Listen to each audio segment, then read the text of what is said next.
We're doing remarkable things here. Are you ready to do remarkable things, Ms. Jacquard? Yes. Yes, I am. Crusty old place, isn't it? People end up down here because they're pretty much forgotten. He's Roger's special project. Patrick, Kathy, Patrick.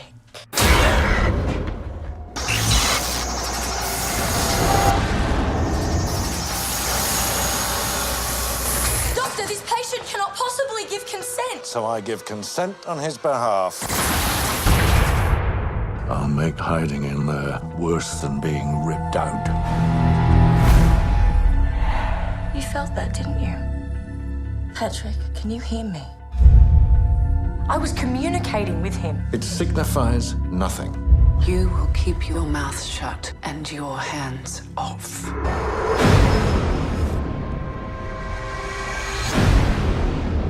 The only thing more dangerous than his hate is his love. Everyone close to me is in terrible danger. I can't give up now. I'm this close. He has been sent to punish us. I'm not yours, Patrick. I never will be.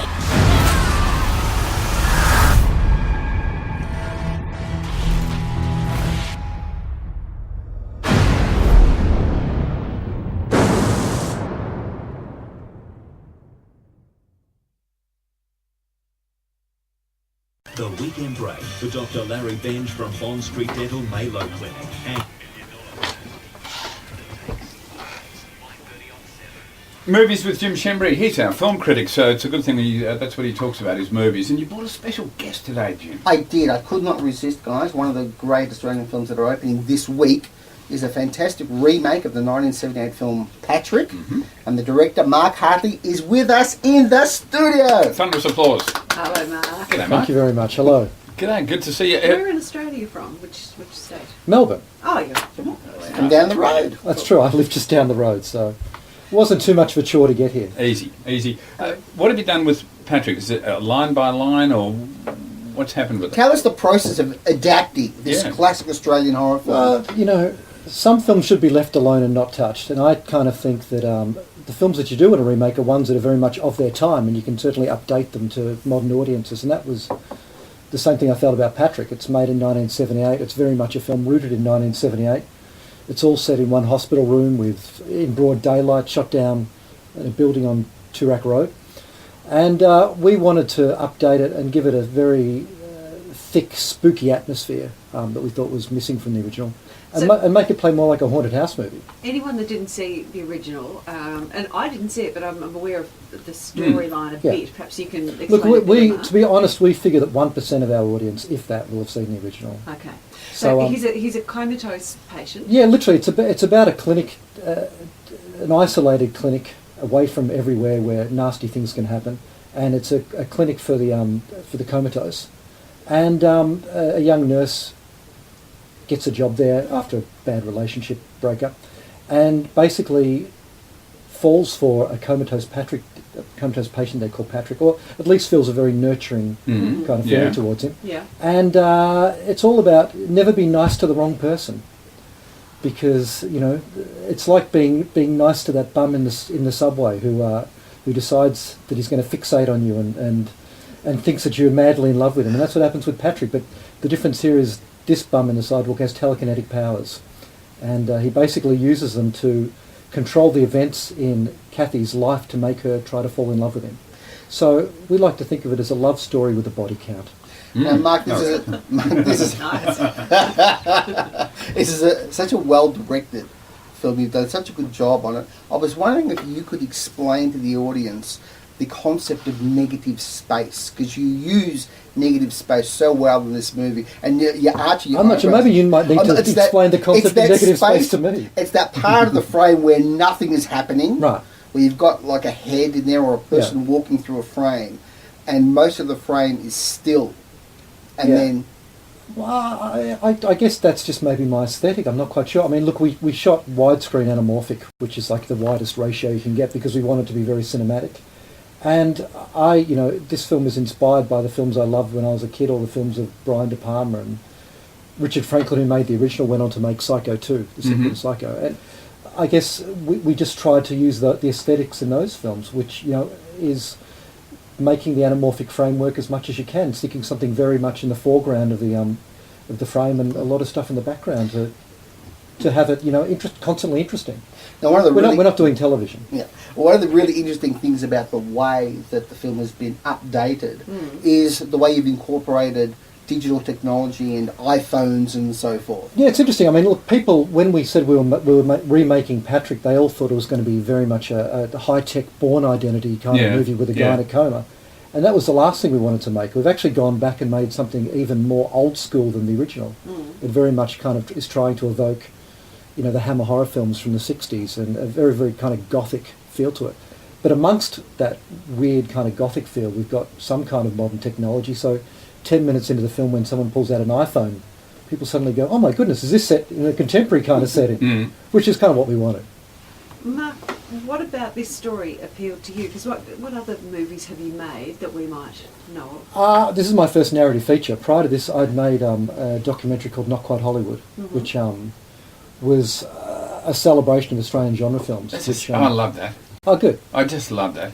Yeah, congratulations on. I didn't know you were that film. I'm the Not Quite Hollywood guy. There you go. Ah, fabulous. One of the best documentaries it's a about sensational film and about filmmaking. So this is quite different to yeah, that. it is. What made you go, it's interesting. That's what I'm doing next. It's interesting. That film featured Patrick in it. Yeah. And I got to know the producer of Patrick. And at the end of Not Quite Hollywood, we basically said, why don't we give us a shot at remaking it? And we didn't realise this, but he'd been trying to get a remake done for quite a while and had lots of people overseas writing treatments.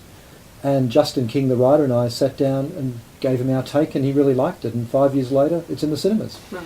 Mark, how do you think that this film fits into the evolution, if you like, of Australian cinema at the moment? I mean, we just mentioned Mystery Road, and in the interview that's up online at 3aw.com.au, the director actually says how he's making a conscious step away from sort of boutique art house movies to something that's genre-based because he wants a bigger audience. This is a genre movie, and that seems to be the big word that was once spurned. Oh, no, don't make something as gross and populist. Sure. Yeah, and it now seems to be embraced now. I'm not sure if that's the case. I think it's still pretty spurned. I think, if you making genre is certainly a step to find an international audience, but it's not necessarily a step to find an Australian audience, because Australian audiences have never embraced genre, with the exception of a few breakouts like Mad Max, Wolf Creek.